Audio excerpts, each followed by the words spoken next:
اعوذ باللہ من الشیطان الرجیم بسم اللہ الرحمن الرحیم۔ شروع اللہ کے نام سے جو بڑا مہربان نہایت رحم کرنے والا ہے۔ قرب قیامت کا ایک ایسا فتنہ جس کا خوف اور دبدبہ ہر زمانے میں پایا جاتا تھا۔ اس فتنے کا ذکر اگر صحابہ کرام کی مجلس میں ہو جاتا تو صحابہ زارو قطار رونا شروع کر دیتے اور اس فتنے سے اللہ پاک کی پناہ مانگتے۔ دوستو، آج کی اس ویڈیو میں بات کروں گا اس کائنات کے سب سے بڑے فتنے کی، یعنی دجال کی۔ یہ دجال کون ہے اور دجال حقیقت میں کس شخصیت کا نام ہے؟ دجال کی پیدائش کب اور کیسے ہوئی اور دجال کے ماں باپ کون ہیں؟ اور کیا حضور پاک صلی اللہ علیہ وآلہ وسلم کے زمانے میں بھی دجال موجود تھا؟ دجال اس وقت کہاں ہے اور دجال اس دنیا میں کب ظاہر ہوگا؟ دوستو، ان سارے سوالوں کے جواب آج کی اس ویڈیو میں آپ کو قرآن و حدیث کی روشنی میں بتاؤں گا، لہٰذا آپ سے درخواست ہے کہ میری اس ویڈیو کو پورا اینڈ تک ضرور دیکھیے گا۔ دوستو، نبی پاک صلی اللہ علیہ وآلہ وسلم نے ارشاد فرمایا کہ قیامت اس وقت تک قائم نہیں ہوگی جب تک کہ دجال اس دنیا میں ظاہر نہ ہو جائے۔ دجال کی ظاہری نشانیاں اور شکل و صورت کے بارے میں نبی پاک صلی اللہ علیہ وآلہ وسلم نے ارشاد فرمایا کہ دجال چھوٹے قد کا ہوگا اور وہ بدصورت ہوگا، اور وہ ایک آنکھ سے اندھا ہوگا اور اس کے دونوں پاؤں ٹیڑھے ہوں گے، اور اس کے جسم میں بہت زیادہ بال ہوں گے، اس کے سر کے بال گھنگریالے ہوں گے اور اس کا رنگ سرخ یا گندمی ہوگا، اور اس کی ناک طوطے کی چونچ جیسی ہوگی۔ اور دجال کی سب سے واضح نشانی یہ ہوگی کہ اس کے ماتھے پر کاف فا را لکھا ہوگا، جس کو ہر مسلمان پڑھ لے گا، چاہے وہ پڑھا لکھا ہو یا پھر ان پڑھ ہو، لیکن کافر اور فاسق لوگ اس کو نہ پڑھ سکیں گے۔ دوستو، دجال جب اس دنیا میں ظاہر ہوگا تو لوگوں کے سامنے وہ پرہیزگار بن کر رہے گا تاکہ لوگ زیادہ سے زیادہ اس کی پیروی کریں، لیکن اندر سے وہ کافروں کی طرح ظالم ہوگا۔ دجال سب سے پہلے نبوت کا دعویٰ کرے گا، جب اس کے ماننے والوں کی تعداد زیادہ ہو جائے گی تو اس کے بعد یہ خدائی کا دعویٰ کر دے گا۔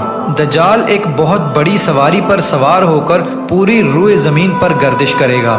وہ سواری اتنی بڑی ہوگی کہ اس کی آنکھوں کا درمیانی فاصلہ 40 گز ہوگا۔ دوستو، دجال کے پاس بے شمار طاقت اور بے شمار مال و دولت کے خزانے ہوں گے۔ اس روئے زمین کی زیادہ تر نہروں پر اس کا قبضہ ہوگا اور اس کی اجازت کے بغیر کوئی بھی پانی نہ پی سکے گا۔ یہ لوگوں کو گمراہ کرنے کے لیے طرح طرح کی شودہ بازیاں دکھائے گا۔ یہ آسمان کو حکم دے گا تو وہ بارش برسائے گا، یہ زمین کو حکم دے گا تو وہ سبزہ اگائے گی۔ اس وقت دجال اپنے آپ کو خدا کہے گا۔ جو لوگ اس کے پیروکار بن جائیں گے ان کو یہ مالا مال کر دے گا اور وہ لوگ عیش و عشرت کی زندگی گزاریں گے، اور جو لوگ دجال کو خدا ماننے سے انکار کر دیں گے تو یہ ان کو قتل کر دے گا۔ دوستو، دجال بجلی سے بھی زیادہ تیز رفتار سے اس زمین کے اندر گردش کرے گا اور وہ دنیا کے ہر کونے میں جائے گا۔ اس وقت دنیا کے تمام کافر اور اسرائیلی لوگ اس کی حمایت کریں گے اور اس کی جماعت کے ساتھ شامل ہو جائیں گے، لیکن جو سچا مسلمان ہوگا وہ اس کو پہچان لے گا اور اس کو ماننے سے انکار کر دے گا۔ دجال پوری روئے زمین میں فتنہ اور فساد پھیلانے کے بعد مکہ مکرمہ اور مدینہ منورہ کی طرف روانہ ہوگا۔ جب یہ مکہ میں داخل ہونے کی کوشش کرے گا تو اس کو مکہ میں داخل ہونے سے روک دیا جائے گا اور آخرکار مکہ سے ذلیل و خوار ہو کر مدینہ منورہ کی طرف جائے گا۔ اس وقت مدینہ منورہ کے 7 دروازے ہوں گے اور ہر دروازے پر اللہ تبارک و تعالیٰ کی طرف سے ایک نگہبان فرشتہ مقرر ہوگا جو اس کو مدینہ منورہ میں داخل ہونے نہیں دے گا۔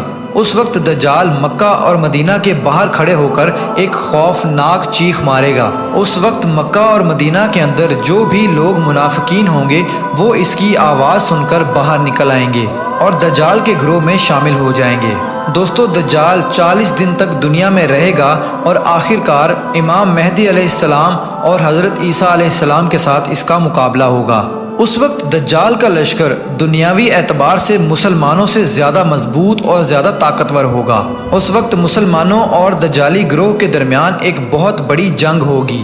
اس جنگ کے اندر دجالی ہار جائیں گے اور دجال کے لشکر کو بہت بری طرح ہار کا سامنا کرنا پڑے گا۔ اس وقت دجال حضرت عیسیٰ علیہ السلام سے ڈرتے ہوئے فلسطین کی طرف بھاگے گا اور حضرت عیسیٰ علیہ السلام اس کا پیچھا کرتے ہوئے اس کو مقام لد پر پکڑ لیں گے اور اللہ تبارک و تعالیٰ کے حکم سے دجال کو قتل کر دیں گے۔ دوستو اب بات کرتے ہیں کہ دجال کون ہے اور اس کے ماں باپ کون ہیں۔ دجال کی پیدائش کے متعلق مختلف روایات ملتی ہیں، جیسا کہ نبی پاک صلی اللہ علیہ وآلہ وسلم کے دور کی بات ہے کہ جب مسلمان مکہ سے مدینہ کی طرف ہجرت کر رہے تھے کہ انہی دنوں میں مدینہ کے اندر ایک یہودی عورت نے ایک بچے کو جنم دیا جو کہ پیدائشی کانا تھا۔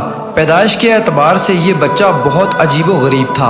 بچپن میں یہ بچہ مدینے کے اندر بچوں کے ساتھ کھیلا کرتا تھا اور آہستہ آہستہ یہ بچہ مدینے کے اندر مشہور ہونے لگا اور مدینے کے اندر اس نے اپنے اوپر وحی آنے کا دعویٰ کر دیا اور یہ بچہ لوگوں کے ساتھ عجیب و غریب اور پر اسرار باتیں کرنے لگا۔ جب اس کی ماں کو یہ علم ہوا تو اس کی ماں حضور پاک صلی اللہ علیہ وآلہ وسلم کی خدمت میں آئی اور اپنے بیٹے کا سارا حال نبی پاک صلی اللہ علیہ وآلہ وسلم کو بتایا، اور اس بچے کی ماں حضرت محمد صلی اللہ علیہ وآلہ وسلم سے گزارش کرنے لگی کہ آپ اس بچے کا معائنہ کریں کہ یہ کیا کر رہا ہے۔ ایک دن آپ صلی اللہ علیہ وآلہ وسلم صحابہ کرام کے ہمراہ اس بچے کا معائنہ کرنے کے لیے اس کے گھر کی طرف روانہ ہوئے تو آپ نے رستے میں اس بچے کو انصاری بچوں کے ساتھ کھیلتے ہوئے دیکھا۔ اس بچے کا نام ابن سیاد تھا۔ اس وقت آپ صلی اللہ علیہ وآلہ وسلم کے ساتھ عمر بن خطاب رضی اللہ تعالی عنہ اور دیگر صحابہ کرام بھی موجود تھے۔ اس وقت ابن سیاد بلوغت کے قریب تھا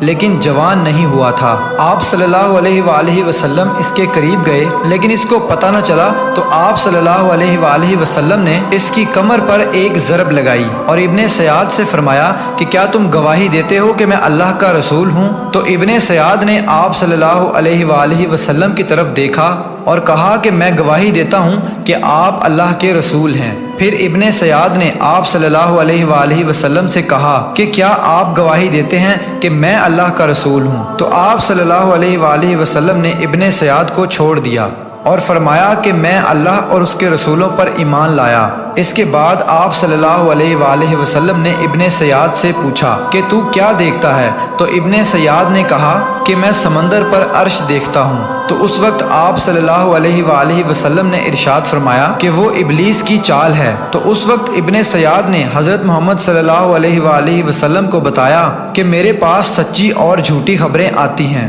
یہ بات سن کر آپ صلی اللہ علیہ وآلہ وسلم نے فرمایا پھر تو تیرا معاملہ الٹ ہو گیا۔ اس کے بعد آپ صلی اللہ علیہ وآلہ وسلم نے ابن سیاد سے فرمایا کہ میں نے تیرے لیے ایک چھپانے والی چیز چھپائی ہے۔ دراصل اس وقت آپ صلی اللہ علیہ وآلہ وسلم نے اپنے دل کے اندر لفظ دخان سوچا تھا۔ تو ابن سیاد آپ صلی اللہ علیہ وآلہ وسلم سے کہنے لگا کہ آپ نے دل کے اندر جو چیز چھپائی ہے وہ الدخ ہے۔